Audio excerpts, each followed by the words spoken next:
आज सबसे पहले हम आपको उत्तर प्रदेश के चुनावों का सुपर विश्लेषण दिखाएंगे, जिसमें हम आपको बताएंगे कि आज उत्तर प्रदेश में दूसरे चरण की वोटिंग में अखिलेश यादव और योगी आदित्यनाथ के चुनावी युद्ध में किसे फायदा हुआ है। यानी अखिलेश वर्सेस योगी के इस युद्ध का आज था डे 2।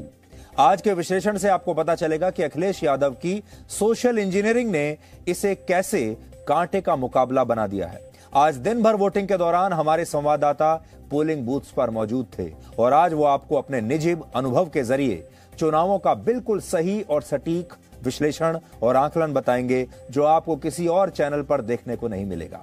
आज हम आपको यह भी बताने वाले हैं कि मायावती जब बहुत सक्रिय थी तब वो कैसे चुनावों के नतीजों को पलट सकती थी और उन्होंने पलटा भी, और इस बार वो इतनी सक्रिय नहीं है। काफी हद तक उन्होंने मैदान खाली छोड़ दिया है, लेकिन मैदान खाली छोड़ने की वजह से भी वो इन चुनावों में हार और जीत को सीधे तौर पर प्रभावित कर रही हैं। लेकिन सबसे पहले आपको आज प्रधानमंत्री नरेंद्र मोदी का आज का सबसे बड़ा बयान सुनाते हैं, जिसमें उन्होंने हिंदू वोटों को बांटने वाली पार्टियों पर खुलकर हमला किया है। आज वो कानपुर में थे और कानपुर में अपनी रैली के दौरान उन्होंने तृणमूल कांग्रेस के एक नेता के एक बयान का जिक्र किया, जिन्होंने ये कहा था कि टीएमसी गोवा में हिंदू वोटों को बांटना चाहती है। और आज जो प्रधानमंत्री ने ये अपना बयान दिया है, ये बयान इतना ताकतवर है और इसमें उन्होंने वो बात कही है जिससे बीजेपी को आने वाले चुनावों के जो वोटिंग के जो फेज आएंगे उसमें बीजेपी को काफी लाभ मिल सकता है। आज गोवा में भी चुनाव हो रहा है और अब जब गोवा में चुनाव हो रहा है तो मैं देश के मतदाताओं के सामने और विशेषकर जहां चुनाव चल रहा है वहां के मतदाताओं को भी एक बात से अवगत कराना चाहता हूं। मैंने कल गोवा के एक अखबार का इंटरव्यू देखा। देखिए, चुनाव गोवा में चल रहा है और टीएमसी ममता बनर्जी की पार्टी, उनके एक नेता, उसने गोवा में वो चुनाव पहली बार लड़ रहे हैं और उनको पूछा गया कि यहां आपकी पार्टी का कोई वजूद तो है नहीं, आप यहां चुनाव लड़ने क्यों आए हो? तो उन्होंने क्या जवाब दिया? बंगाल की टीएमसी पार्टी जो गोवा में चुनाव लड़ने गई है, वो कहती है हमने तो उस पार्टी से इसलिए गठबंधन किया है क्योंकि हम गोवा में हिंदू वोटों को बांटना चाहते हैं। आप देखिए ये हिम्मत, क्या ये लोकतंत्र है, सेकुलरिज्म है क्या? आप खुलेआम कहें कि हम हिंदू वोटों को बांटना चाहते हैं, तो आप किसके वोट इकट्ठा करना चाहते हो? ये भेदभाव, क्या ये भाषा लोकतंत्र की है क्या? मैं गोवा के मतदाताओं को कहना चाहता हूं, ये मौका है इस प्रकार की राजनीति को दफना देने का। हर जाति, हर बिरादरी के लोग, हर वर्ग के लोग बिना बटे, गांव और शहर बिना बटे, आज बिना किसी भ्रम में पड़े एकजुट होकर यूपी के तेज विकास के लिए वोटिंग करके पहले फेज में बीजेपी को बहुत आगे बढ़ा दिया है और दूसरा फेज भी बढ़ रहा है। अब आप सोचिए कि प्रधानमंत्री मोदी क्या कहना चाहते थे, उनकी रणनीति क्या है। सबसे पहले हमें यह समझना चाहिए। और आज वो नाम तो गोवा का ले रहे हैं, गोवा के बारे में वो बात कर रहे थे, लेकिन उनका जो संदेश था वो सिर्फ गोवा के वोटर्स के लिए नहीं था। वो संदेश असल में उत्तर प्रदेश के वोटर्स के लिए था, उत्तराखंड के वोटर्स के लिए था। सबसे ज्यादा जोर उनका उत्तर प्रदेश के वोटर्स पर था। और अब वो ये समझ गए हैं कि अखिलेश यादव ने जो सोशल इंजीनियरिंग की है, यानी अखिलेश यादव जो राजनीति की दुनिया के बहुत बड़े इंजीनियर बनने की कोशिश कर रहे हैं इस सोशल इंजीनियरिंग के जरिए, उससे हिंदू वोट बट रहा है और यह बात बीजेपी समझ रही है। और इसीलिए आज प्रधानमंत्री मोदी ने यह बयान दिया है कि हिंदू वोट बटना नहीं चाहिए, उसे कंसोलिडेट करना चाहिए। अब आप देखिए अखिलेश यादव की रणनीति क्या कहती है। अखिलेश यादव की रणनीति है 20% जो आप हरे रंग से देख रहे हैं ये मुस्लिम वोट बैंक है और बाकी का जो आप केसरी रंग से जो देख रहे हैं ये जो पाई है ये है हिंदू वोट बैंक। और इसमें अखिलेश यादव अपनी सोशल इंजीनियरिंग के जरिए ये चाहते हैं कि ये जो हिंदू वोट बैंक है 80% का, इस 80% के छोटे छोटे हिस्से हो जाएं, ये बट जाए, ये 20% में, 15%, 10% में बट जाए। ये अखिलेश यादव की रणनीति है। और जो हम आपको पहले दिन से बता रहे हैं वो यही है कि अखिलेश यादव चाहते हैं कि ये चुनाव जातियों के आधार पर लड़ा जाए। ये योगी की रणनीति है जो आपके सामने है। इसे कहते हैं 80-20 का फॉर्मूला। योगी ने 20% जो मुस्लिम वोट बैंक है उसे छोड़ दिया और एक तरह से आप कह सकते हैं कि योगी असल में 80 नंबर का पेपर ही अटेम्प्ट कर रहे हैं। 20 नंबर का ये बड़ा प्रश्न जो है ये उन्होंने छोड़ दिया। वो इस 80% वोट बैंक पर उनकी नजर है और बीजेपी ये चाहती है कि ये जो 80% वोट बैंक है, जिसे आप हिंदू वोट बैंक कह सकते हैं, ये कंसोलिडेट हो जाए, ये एक साथ आकर जाति से ऊपर उठकर बीजेपी को वोट करे। इसमें आप राष्ट्रवाद का मुद्दा भी गिन सकते हैं, धर्म का मुद्दा भी गिन सकते हैं, विकास का मुद्दा भी गिन सकते हैं, जो योगी सरकार ने काम किया है उसे भी देख सकते हैं और साथ ही कानून व्यवस्था के मुद्दे को भी आप जोड़कर देख सकते हैं। यह बीजेपी का मुद्दा है कि राष्ट्रवाद के नाम पर और इन सारे मुद्दों के नाम पर ये जो 80% हिंदू वोट बैंक है ये एक साथ आ जाए, जो अभी हम आपको दिखा रहे थे। अखिलेश यादव की कोशिश यह है कि ये जो 80% वाला जो वोट बैंक है इसमें इसे विभाजित कर दिया जाए और छोटा छोटा कर दिया जाए। और इसीलिए आज प्रधानमंत्री मोदी को यह कहना पड़ा कि सारे वोटर्स को एक साथ एकजुट होकर बीजेपी को वोट करना चाहिए। अब देखिए कि आज क्या हुआ। रणनीति हमने आपको समझा दी दोनों की क्या है। आज दूसरे चरण में उत्तर प्रदेश के 9 जिलों की 55 विधानसभा सीटों पर 61.80% वोटिंग हुई है, यानी लगभग 62%। ये आंकड़े शाम 6 बजे तक के हैं और अभी इनमें कुछ और बदलाव भी हो सकता है। पिछली बार इन्हीं सीटों पर लगभग 65% वोटिंग हुई थी, यानी इस बार पहले के मुकाबले कम वोटिंग हुई है। इस हिसाब से इस बार 3% वोट कम डाले गए हैं। इसका सीधा सा मतलब है कि जो वोटर्स हैं उनकी दिलचस्पी, उनकी सक्रियता पिछले चुनाव के मुकाबले कम हुई है, उनका जो इंटरेस्ट है वो कम हुआ है और लोगों ने घरों से बाहर निकलकर इस बार पहले के मुकाबले कम वोट डाला है। किस जिले में कितनी वोटिंग हुई है ये भी अभी आप अपनी टीवी स्क्रीन पर यहां पर देख सकते हैं। देखिए सहारनपुर में सबसे ज्यादा वोटिंग हुई है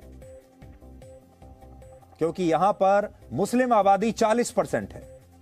यहां देखिए आप लगभग 68-69% वोटिंग हुई है। बिजनौर 62% वोटिंग हुई है, लगभग 63%। मुरादाबाद 64%, संबल 56%, रामपुर 63%, अमरोहा 66% और बदायूं, बरेलू और शाहजहांपुर में भी आप देख सकते हैं। इसमें जो खास बात देखने को मिल रही है वो ये है कि जिन विधानसभा इलाकों में मुस्लिम आबादी ज्यादा है, मुस्लिम वोट ज्यादा है, वहां पर वोट प्रतिशत ज्यादा है और जहां पर मुस्लिम आबादी कम है वहां पर वोटिंग प्रतिशत इस बार कम है। यानी जो हमने आपको फेज 1 में बताया था पहले दिन, वो था कि मुस्लिम मतदाताओं ने बहुत जबरदस्त तरीके से प्रोएक्टिव होकर अपने घरों से बाहर निकलकर वोट डाला है और आज भी वही हुआ है। मुस्लिम मतदाता जो है उसने एक साथ कंसोलिडेट होकर एकता के साथ बाहर निकलकर वोट डाला है। लेकिन जो हिंदू मतदाता हैं वो उस हिसाब से बाहर नहीं निकले और इसीलिए वोटिंग परसेंटेज आपको जब टोटल आप देखते हैं तो कम नजर आती है।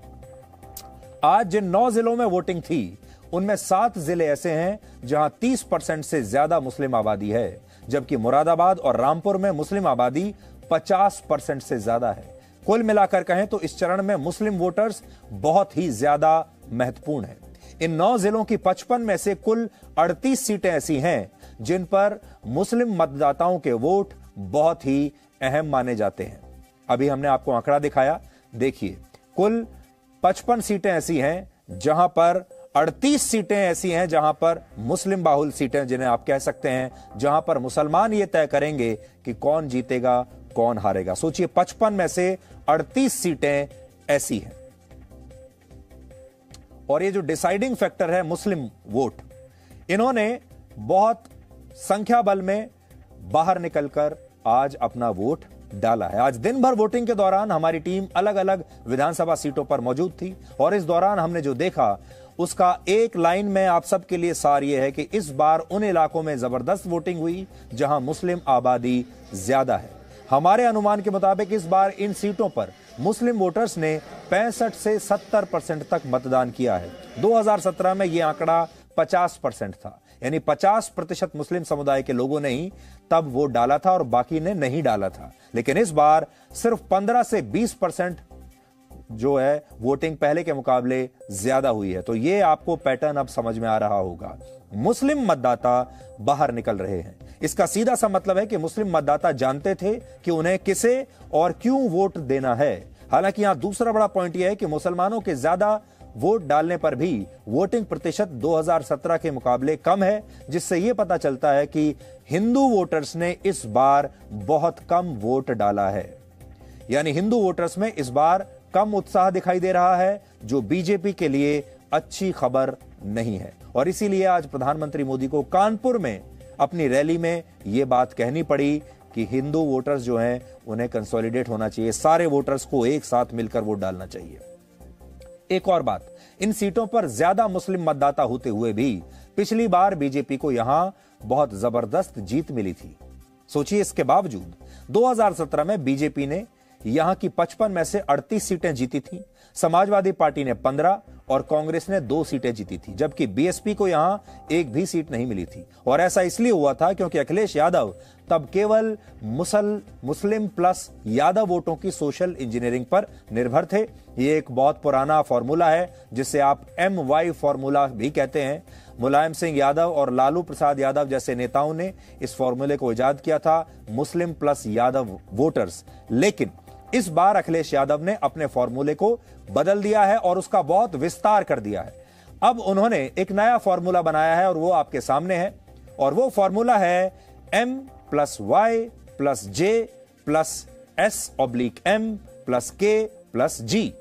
ये है अखिलेश यादव का फॉर्मूला, जिसके तहत वो चुनाव जीतना चाहते हैं और इसी के जरिए वो राजनीति के इंजीनियर बनना चाहते हैं, यानी सोशल इंजीनियरिंग वो कर रहे हैं। इसका मतलब है Muslim plus Yadav plus Jat plus Saini और मौर्य प्लस कुर्मी और प्लस गुजर।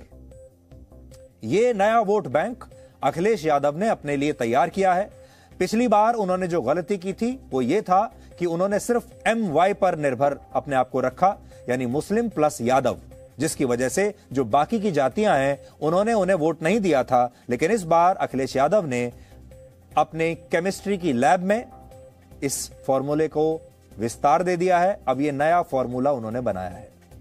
यानी जो बात हमने आपको पहले भी बताई कि योगी आदित्यनाथ और बीजेपी तो 80-20 के फॉर्मूले पर चुनाव लड़ रहे हैं, जिसमें वो 20% मुस्लिम वोटर्स को छोड़कर बाकी के 80% हिंदू वोटर्स को एकजुट रखने पर जोर दे रहे हैं। लेकिन इससे हुआ ये कि जो मुस्लिम वोटर है वो तो पूरी तरीके से एक हो गया, वो एक ही जगह बाहर निकलकर एक ही पार्टी को वोट दे रहा है। लेकिन हिंदू वोट बैंक अभी भी बटा हुआ है। आप कह सकते हैं कि बीजेपी केवल 80 नंबर का क्वेश्चन पेपर अटेम्प्ट कर रही है और 20 नंबर का जो बड़ा सवाल था उसे उसने खाली छोड़ दिया है, जबकि अखिलेश यादव पूरे 100 नंबर का पेपर अटेम्प्ट कर रहे हैं और वो जानते हैं कि 20% मुस्लिम वोट तो उनकी पार्टी को मिलेंगे ही। इसलिए उन्होंने हिंदू वोटों को अब अलग अलग भागों में बांटकर एक नई सोशल इंजीनियरिंग की है। 2017 में अखिलेश यादव की पार्टी इस क्षेत्र में इसलिए भी हारी क्योंकि उसने मुस्लिम और यादव वोटों को एकजुट रखने के लिए मुस्लिम उम्मीदवारों को ज्यादा टिकट दे दिए थे, जिसकी वजह से बाकी की जो जातियां हैं वो उनके साथ नहीं आई। लेकिन इस बार उन्होंने ये गलती नहीं की, नया फॉर्मूला लगाया। नया फॉर्मूला क्या है? इस बार उन्होंने ऐसी सीटों पर मुस्लिम उम्मीदवार उतारे ही नहीं जहां मुस्लिम मतदाता जीत और हार का फैसला करते हैं। यानी जो मुस्लिम बाहुल सीटें हैं वहां पर उन्होंने मुसलमानों को टिकट नहीं दिया, दूसरी जातियों को टिकट दे दिया। आज जिन 55 सीटों पर वोटिंग हुई उनमें 52 सीटों पर अखिलेश यादव की समाजवादी पार्टी के उम्मीदवार थे और 3 सीटों पर जयंत चौधरी की राष्ट्रीय लोकदल के उम्मीदवार थे। अखिलेश यादव ने यह जानते हुए 52 में से केवल 20 मुस्लिम उम्मीदवारों को ही टिकट दिए कि यहां 38 सीटों पर मुस्लिम फैक्टर काम करता है। तो सोचिए, मुस्लिम फैक्टर काम तो कर रहा है 38 सीटों पर, लेकिन अखिलेश यादव ने सब 38 पर मुस्लिम उम्मीदवार नहीं दिए, बल्कि सिर्फ 20 सीटों पर मुस्लिम उम्मीदवार खड़े किए। उदाहरण के जरिए समझिए, यह राजनीति की नई क्लास है आज आपके लिए। उदाहरण के लिए सहारनपुर की देवबंद सीट पर समाजवादी पार्टी ने इस बार मुस्लिम प्रत्याशी को टिकट नहीं दिया। इस सीट से अखिलेश यादव ने कार्तिकेय राणा को टिकट दे दिया, जो ठाकुर समाज से आते हैं। इस सीट पर 65% से ज्यादा मुस्लिम वोटर्स हैं। सोचिए, 65%, और ठाकुर समाज की भी यहां अच्छी तादाद है। अब अखिलेश यादव को यह बात पता थी कि अगर वो किसी मुस्लिम उम्मीदवार को टिकट देंगे तो ठाकुर वोट नहीं मिलेंगे, इसलिए उन्होंने इस सीट पर मुसलमानों का प्रभाव होते हुए भी एक ठाकुर को, एक हिंदू को टिकट दे दिया, और इसे हम उनकी स्मार्ट पॉलिटिक्स कह सकते हैं। अब उन्हें ठाकुर वोट भी मिल जाएंगे और मुस्लिम वोट तो उनके पास पहले से है ही, क्योंकि मुसलमान इस बार सिर्फ उस पार्टी को वोट देना चाहता है जो पार्टी बीजेपी को हराने की ताकत रखती हो। इसलिए वो बीएसपी को वोट नहीं दे रहा, क्योंकि वो जानते हैं कि बीएसपी बीजेपी को नहीं हरा सकती। और मुसलमान वोटर जो है वो अपनी वोट को कभी वेस्ट नहीं करता, बर्बाद नहीं करता। पिछली बार अखिलेश यादव की इसी गलती से बीजेपी ने इस सीट को जीत लिया था। सोचिए, मुसलमानों की इतनी बड़ी संख्या होते हुए भी बीजेपी ने इस सीट को जीत लिया था पिछली बार। इसे एक और उदाहरण से समझिए। सहारनपुर जिले में कुल 6 विधानसभा सीटें हैं और यहां 40% से ज्यादा मुस्लिम मतदाता हैं। सोचिए, 40%, और बाकी के जो 60% है वो हिंदू, लेकिन जातियों में बटे हुए हैं। लेकिन अखिलेश यादव ने इन 6 में से भी केवल 2 सीटों पर मुस्लिम उम्मीदवारों को उतारा है और बाकी सीटों पर अलग अलग जातियों के नेताओं को उन्होंने अपना प्रत्याशी बनाया। यानी मुस्लिम वोट तो उन्हें मिलेगा ही, और बाकी के जो वोट हैं अब वो भी उन्हें मिल जाएंगे। जैसे सहारनपुर की नकुड़ सीट पर कुल 3.5 लाख वोटर्स हैं। इनमें सबसे ज्यादा 1,30,000 मुस्लिम मतदाता हैं और दूसरे नंबर पर 70,000 जाटव समुदाय के वोटर्स हैं। अब अखिलेश यादव ने इस सीट से ना तो मुस्लिम नेता को उतारा और ना ही जाटव समुदाय से किसी को टिकट दिया। उन्होंने धर्म सिंह सैनी नाम के एक नेता को टिकट दे दिया, क्योंकि सैनी जाति के भी यहां 35,000 वोटर्स हैं, यानी इन सबसे कम। इससे पहले तक समाजवादी पार्टी यहां से मुस्लिम नेता इमरान मसूद को टिकट दिया करती थी, और इस बार इमरान मसूद का टिकट काटकर उन्होंने एक सैनी उम्मीदवार को यहां से उतारा है। यह स्मार्ट पॉलिटिक्स है। आज हमारे संवाददाताओं ने इन सीटों पर वोटिंग के जो रुख हैं उसे बहुत करीब से देखा है, और हमारे संवाददाताओं ने जो हमें बताया है वो 5 बड़ी बातें हैं। पहली बात, यादव प्लस मुस्लिम वोटों के साथ ओबीसी का कुछ वोट समाजवादी पार्टी के साथ गया है सोशल इंजीनियरिंग की वजह से। दूसरी बात, समाजवादी पार्टी को शाक्य, सैनी और कुर्मी वोट भी इस बार मिल रहे हैं। तीसरी बात, बीजेपी को ठाकुर, ब्राह्मण, निषाद, कश्यप और लोधी समाज के वोट मिल रहे हैं। इनमें कुर्मी और सैनी समाज के भी 50% वोट बीजेपी के खाते में गए हैं। यह हमारी टीम का अनुमान है। अब जो बाकी की जो बातें हैं वो तो जब नतीजा आएगा उस दिन पता चलेगा, लेकिन हमारी जो टीम दिन भर वोटिंग बूथ्स पर मौजूद थी उनका ऐसा अनुमान है। चौथा, समाजवादी पार्टी और बीजेपी में पिछड़ी जातियों के वोट बटे हैं, और यह बीजेपी के लिए अच्छी खबर नहीं है। ऐसा इसलिए हुआ क्योंकि बीएसपी, मायावती की बीएसपी इस क्षेत्र में काफी कमजोर पड़ गई है, और मायावती का जो ट्रेडिशनल वोटर है वो असल में बीजेपी के पास जाना चाहिए था पूरा की पूरा, लेकिन वो पूरा की पूरा बीजेपी के पास ना जाकर उसका एक हिस्सा समाजवादी पार्टी की तरफ चला गया।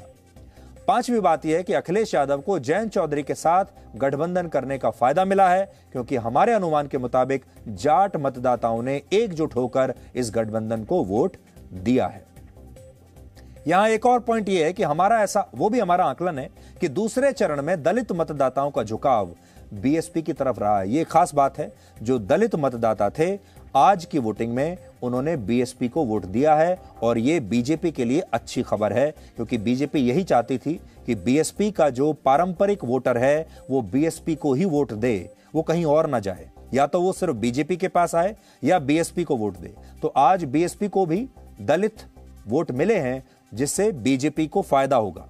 2017 में बीएसपी को इसी क्षेत्र में कोई सीट नहीं मिली थी, लेकिन तब भी 12 सीटें ऐसी थीं जहां बीएसपी दूसरे नंबर पर थी और इन 12 सीटों में से उस समय बीजेपी ने 8 सीटों को जीत लिया था। इसका मतलब यह है कि बीएसपी जहां मजबूत होती है, बीजेपी को फायदा मिलता है। अब अगर दलित वोट बीएसपी को मिला है तो बीजेपी को इसका फायदा भी जरूर मिलेगा। हमारा अनुमान है कि बीजेपी के लिए पहला चरण बहुत मुश्किल था, दूसरा चरण उससे भी ज्यादा मुश्किल था। आज का चरण, आज भी बीजेपी को वोटर्स ने बड़ा दर्द दिया। पिछला जो दिन था उस दिन भी बहुत दर्द मिला बीजेपी को, आज भी दर्द मिला, लेकिन अब बीजेपी का यह दर्द समाप्त हो जाएगा। अब धीरे धीरे यह दर्द खत्म हो जाएगा और अब जो आने वाले जो फेजेस हैं वहां पर बीजेपी की मुश्किलें लगातार कम होती चली जाएंगी और समाजवादी पार्टी की मुश्किलें बढ़ती जाएंगी, क्योंकि आने वाली सीटों पर जाति और धर्म का यह फॉर्मूला काम नहीं करेगा। हालांकि हमारे आकलन के मुताबिक दूसरे चरण में अखिलेश यादव की पार्टी आज 30 से 35 सीटें जीत सकती है। पिछली बार वो 15 सीट जीते थे, यानी पिछली बार से दुगनी सीटें इस बार समाजवादी पार्टी यहां से जीत सकती है। इस समय हमारे सहयोगी, 2 सहयोगी जिन्होंने पिछली बार भी पहले चरण की वोटिंग में आपको जबरदस्त सुपर विश्लेषण दिया था चुनावों का, आज वही जोड़ी हमारे साथ है, रवि त्रिपाठी और विशाल पांडे, जिन्होंने उत्तर प्रदेश के इन चुनावों को बहुत ही ज्यादा करीब से देखा है और उनका ये जो विश्लेषण है ये आपको और कहीं नहीं मिलेगा। आज की वोटिंग योगी आदित्यनाथ को जिताने के लिए हुई या हराने के लिए हुई, ये बताएंगे। अब सबसे पहले मैं रवि के पास चलता हूं। रवि, आज की वोटिंग पर आपका आकलन क्या है? सुधीर जी, जैसा कि आप बता रहे थे और पिछले फेज में भी हम लोगों ने बात किया था, तो सबसे बड़ी बात यह है कि दूसरा फेज बीजेपी के लिए सबसे बड़ा नुकसान वाला फेज है और सपा के लिए सबसे बड़ा फायदे वाला फेज है। इसकी वजह भी साफ है क्योंकि आंकड़े जो दिखाए गए हैं कि जिस तरह से मुस्लिम मतदाता जो है रामपुर में, मुरादाबाद हो, संभल हो, अमरोहा हो, सहारनपुर हो, इन सीटों में 40% से ज़्यादा है और 50% के आसपास है। पिछली बार जो गलती हुई थी, जो आमतौर पे देखा जाता है कि बसपा और सपा और खासतौर पे आईएनएलडी भी चुनाव लड़ी थी, जिसकी वजह से वोटों का डिवीजन हुआ था। कई जगह सीट, जैसे आपने जिक्र किया देवबंद का, देवबंद के अलावा कांठ हो गया, नूरपुर हो गया, ऐसी लगभग 7 से 8 ऐसी सीटें हैं जहां लगभग 50 से ज्यादा फीसदी मुसलमान थे, लेकिन वोटों का डिवीजन हुआ और उसका फायदा बीजेपी को मिला और बीजेपी ने ऐसी ऐसी सीटें जीती जिसका आप अंदाजा नहीं लगा सकते थे। लेकिन इस बार देखा जा रहा है कि जो मुस्लिम वोटर है वो एकदम एक तरह से कहा जाए एक साथ एकजुट है और एक पार्टी के लिए, समाजवादी पार्टी की तरफ ही पोल कर रहा है। 90% उसका पोल समाजवादी पार्टी को हो रहा है, उसका पोल परसेंटेज ज्यादा हो रहा है, ये फायदा समाजवादी पार्टी को मिल रहा है। और किसी मुस्लिम नेता से बात हो रही थी जो पहले कभी बसपा में हुआ करते थे, अभी कांग्रेस में है, उनका तो ये कहना था कि मुस्लिम मतदाताओं के लिए ये जीने और मरने का सवाल है, जीने और मरने वाला चुनाव है। क्योंकि अगर गौर कीजिएगा सुधीर जी, तो जो चुनाव 2014 का बीजेपी का था, जिसमें हिंदुओं ने खुल के बीजेपी के लिए मतदान किया और सुबह 5 साढ़े 5 बजे से बूथ पर लाइन लगाए हुए थे। मैं संभल का एक एग्जांपल आपको देना चाहूंगा। मैं संभल में खड़ा था 2014 के चुनाव में और 5:30 में जब कुछ लोग गुलाब का फूल लेकर आए उस बूथ पर, जहां 70% मुस्लिम है, संभल अगर शहर की बात करते हैं, तो लोग, मैंने पूछा कि भाई क्या बात है, तो बोला इस बार किसी तरह मोदी को जिताना है। जब लाइन में वो लोग खड़े थे तो उनको कुछ लोग मुस्लिम जो मतदाता थे, जो वहां के बिजनेसमैन थे, बड़े बिजनेसमैन उस इलाके में है, वो धमका रहे थे कि तुझे काम करना है कि नहीं काम करना है। तो बोला भाई काम नहीं करना है, लेकिन मोदी को वोट देना है, तुम भले नौकरी हटा देना, हम दूसरी जगह काम कर लेंगे। तो ये जज्बा जो था हिंदू वोटरों में, जो 2014 में 2017 में दिख रहा था, वो हिंदू वोटरों में इस बार देखने को नहीं मिल रहा है, ये मुस्लिम वोटरों में देखने को मिल रहा है। उनको लग रहा है कि जान से भी ज्यादा प्यारी है इस बार वोट डालना, तो खुल के वोट कर रहे हैं, वोट निकलवा के वोट कर रहे हैं, सब लोग कर रहे हैं और इसका फायदा समाजवादी पार्टी को इस चरण में होगा। साथ साथ जाट वोटर कुछ जगह है, कुछ जगह गुजर वोटर है, कुछ जगह उनके साथ एक तरह का यादव, जैसे अगर संभल की बात करें तो संभल में यादव वोटर और मुस्लिम वोटर मिलकर अच्छा रोल निभाने वाले हैं। बदायूं में मुस्लिम और यादव मिलकर अच्छा वोट करने वाले, सीट उनको बढ़ाने वाले हैं। और कई ऐसी सीटें जो है जिसपे ऐसा लग रहा है कि जैसे गुजर वोटर है, जिससे उम्मीद थी कि जो बीजेपी की तरफ जाएगा वो बीजेपी की तरफ नहीं जाकर समाजवादी पार्टी की तरफ जा रहा है। बहुत अच्छी चीज है इस बार की समाजवादी पार्टी, अखिलेश यादव ने सीटों का सिलेक्शन अच्छा किया है। जिन सीटों पर उनको लगता है कि गुजर मतदाता को सीट देने से ये सीट जीत सकते हैं, वहां गुजर को दिया है। जहां जाट को देने से जीत सकते हैं, जाट को दिया है। जहां सैनी को दे सकते हैं, सैनी को दिया है। लेकिन बीजेपी की साथ जो प्लस पॉइंट है वो ये है कि बीजेपी के जो वोटर हैं वो साइलेंट वोटर हैं, बहुत उत्साहित नहीं है। उत्साहित नहीं होने के पीछे जो सुधीर जी लॉजिक मिल रहा है, हमने कई संवाददाताओं से बात की, अपने लोगों से बात की, उसमें सबसे बड़ी रीजन है निराशा इस वजह से लोकल विधायक को लेकर। विधायकों ने जो काम नहीं किया है 5 साल में, जो उनका एटीट्यूड रहा है, उसकी वजह से बीजेपी के जो कार्यकर्ता हैं चाहे हिंदू वोटर हैं उसमें बेहद नाराजगी और बेहद निराशा है, जिसकी वजह से वो वोट देने नहीं आ रहे। उनको लग रहा है कि चलो भाई हारे या जीते हमको वोट देने नहीं जाना है, और जा भी रहे तो बहुत उत्साह के साथ वोट नहीं। एक होता है कि खुद वोट करना और 5 वोटरों को घर से बाहर निकालना, जो काम आज से पहले दिखता था वो इस बार हिंदू वोटरों में नहीं दिख रहा है। इस वजह से बीजेपी को नुकसान दिख रहा है और समाजवादी पार्टी को ऐसा लग रहा है कि जो परफॉर्मेंस बीजेपी का पिछली बार था, चूंकि आपने आंकड़े में भी बताया कि 38 ऐसी सीटें हैं जहां मुस्लिम मतदाता जो है कहीं ना कहीं मायने रखते हैं, तो ऐसा लग रहा है कि वो मुस्लिम मतदाता इस बार अपना रोल निभाने वाले हैं और उसका मैक्सिमम फायदा कहीं ना कहीं इसको समाजवादी पार्टी का होगा। बीजेपी के बड़े नेता, सुधीर जी एक शब्द बताना चाहूंगा, बीजेपी के एक सीनियर नेता जो इस रीजन के हैं उनसे बात हुई, उनका कहना है कि हमें अनुमान था कि ये नुकसान हमें होने वाला है और इस नुकसान की भरपाई हम आगे अगले फेजों में कर लेंगे। जी रवि, इसका मतलब बीजेपी को जानती है कि उसे इस राउंड में दर्द मिलेगा और वो इस दर्द भरे इंजेक्शन के लिए, इस वैक्सीन के लिए वो तैयार थी। अब बदायूं चलते हैं। विशाल, आज प्रधानमंत्री मोदी ने स्वयं कानपुर में ये कहा कि वोटों का बंटवारा नहीं होना चाहिए, और वो ये बात शायद समझ गए थे कि वोटों का बंटवारा हो रहा है सोशल इंजीनियरिंग के जरिए। आज आप दिन भर पोलिंग बूथ्स पर थे, आपका अपना आंकड़ा, अपना विश्लेषण क्या कहता है? और जो अखिलेश यादव ने अपने MY फॉर्मूले का जो विस्तार किया है अपनी नई लैब में, वो कितना ज्यादा योगी को नुकसान पहुंचा रहा है? और मेरे सवाल का दूसरा चरण इस समय यह है कि जो पुराने विधायकों को दोबारा से बीजेपी ने रिपीट किया है, ये वो विधायक हैं जो एक जमाने में योगी आदित्यनाथ से भी नाराज थे और उनका टिकट बीजेपी ने नहीं काटा। क्या उसकी वजह से योगी जी को नुकसान हो रहा है? सुधीर जी बिल्कुल, क्योंकि देखिए अखिलेश यादव अपने राजनीतिक करियर का सबसे बड़ा रिस्क इस चुनाव में ले रहे हैं, क्योंकि मुस्लिम और यादव दो ऐसे मजबूत वोट समाजवादी पार्टी के माने जाते रहे हैं जो उनके साथ हमेशा से जुड़े रहे।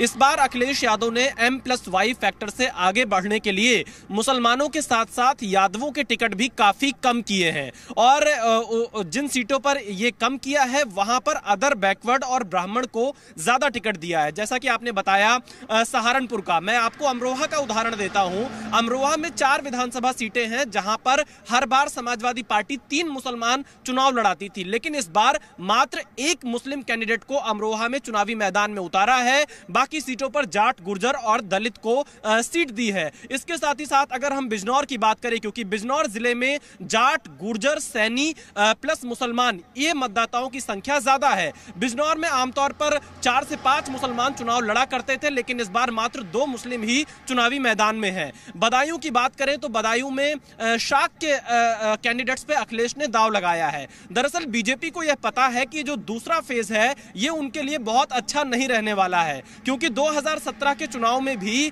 समाजवादी पार्टी को सबसे ज्यादा सियासी ऑक्सीजन भी इसी 55 सीटों में से मिली थी, जिसमें से 15 सीटें वो जीती थी। कुल मिलाकर 47 सीटें समाजवादी पार्टी 2017 के चुनाव में जीत पाई थी, जिसका सबसे बड़ा चंक इन्हीं इलाकों से होकर आया था।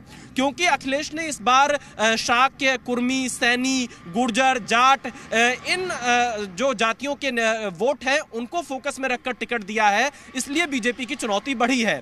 दूसरा, क्योंकि बीजेपी के जो सिटिंग विधायक हैं उनकी नाराजगी ज्यादा है और इस बार बीजेपी बहुत ज्यादा टिकट नहीं काट पाई है। इसकी वजह से, जैसा रवि जी बता रहे थे, कई जगहों पर बीजेपी के कार्यकर्ताओं में निराशा जरूर देखने को मिली है। लेकिन इसके अलावा 3-4 बड़े ऐसे मुद्दे हैं सुधीर जी जो कि इस फेज में इलेक्शन में बीजेपी के लिए बहुत फायदेमंद होंगे। नंबर 1, प्रधानमंत्री नरेंद्र मोदी का चेहरा, दूसरा राष्ट्रवाद, तीसरा कानून व्यवस्था और चौथा फ्री का राशन, जो यहां पर प्रधानमंत्री मोदी ने पिछले कई महीनों से बांटना शुरू किया था कोविड के समय से, एक वो गेम चेंजर बीजेपी के लिए होगा। अगर हम समाजवादी पार्टी के मुद्दों की बात करें तो सपा के लिए यहां पर सबसे बड़ा मुद्दा, अगर जाति और धर्म को किनारे कर दे, तो आवारा पशुओं का रहा है, क्योंकि आवारा पशुओं से किसान सबसे ज्यादा परेशान रहे हैं और ये पैन यूपी एक बहुत बड़ा मुद्दा रहा है। दूसरा, अखिलेश का 300 यूनिट फ्री बिजली का दावा भी इस चरण में काम करता हुआ कहीं कहीं दिखाई दिया है।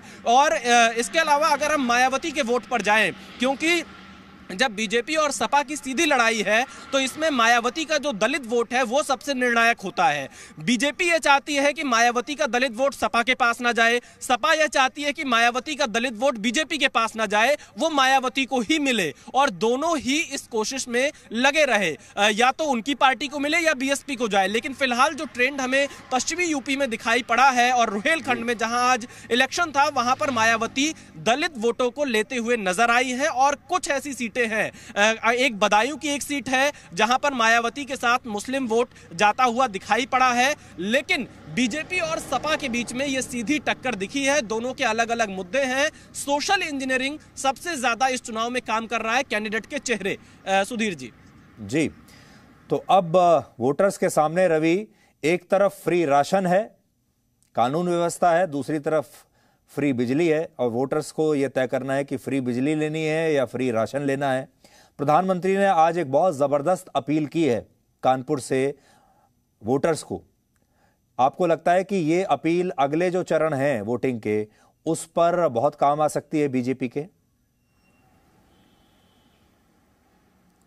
जी बिल्कुल सही कहा आपने कि जिस तरह से प्रधानमंत्री का असर होता है, देखिए इम्पैक्ट अगर किसी का है पूरे बीजेपी में तो प्रधानमंत्री का है और बीजेपी इस्तेमाल करती है। चाहे आप गुजरात चुनाव देख लिए, गुजरात चुनाव ऐसा लग रहा था कि बीजेपी के हाथ से निकल रहा है और आखिर में प्रधानमंत्री ने जिस तरह से मेहनत की, जिस तरह से उनका अपना एक कहीं ना कहीं रुतबा है, उनका एक असर है, उनकी बात को लोग मानते हैं, उसके बाद गुजरात बीजेपी के हाथों में आया और 99 सीट के साथ आया। बिहार चुनाव में भी ऐसा ही देखा कि गरीब उनके साथ खड़ा दिखा और प्रधानमंत्री ने लगातार जब जंगल राज के युवराज की बात करनी शुरू की तो उन्होंने तेजस्वी से मोह भंग हुआ, बीजेपी के साथ वोटर आया, जनता दल यूनाइटेड के साथ है और बिहार में सरकार बच गई थी बिल्कुल एज पर आकर, मतलब 122 बहुमत के लिए चाहिए थे, 125 आई थी। तो मुझे ऐसा ही लग रहा है कि उत्तर प्रदेश में भी बिल्कुल एज पे सरकार बनेगी और इसी वजह से बनेगी क्योंकि प्रधानमंत्री का एक चेहरा है जिसने मुफ्त राशन दिया और उस वक्त में दिया है जब लोग खाने के लाले पड़ रहे थे, जिस समय पड़ोसी उनको नहीं पूछ रहा था, जो उनका परिवार वाला नहीं पूछ रहा था, उस समय प्रधानमंत्री मोदी उनको पूछ रहा था और उनके घर पे अनाज दे रहा था, उनके अकाउंट में पैसा दे रहा था। ये बात लोगों में चर्चा हो रही है।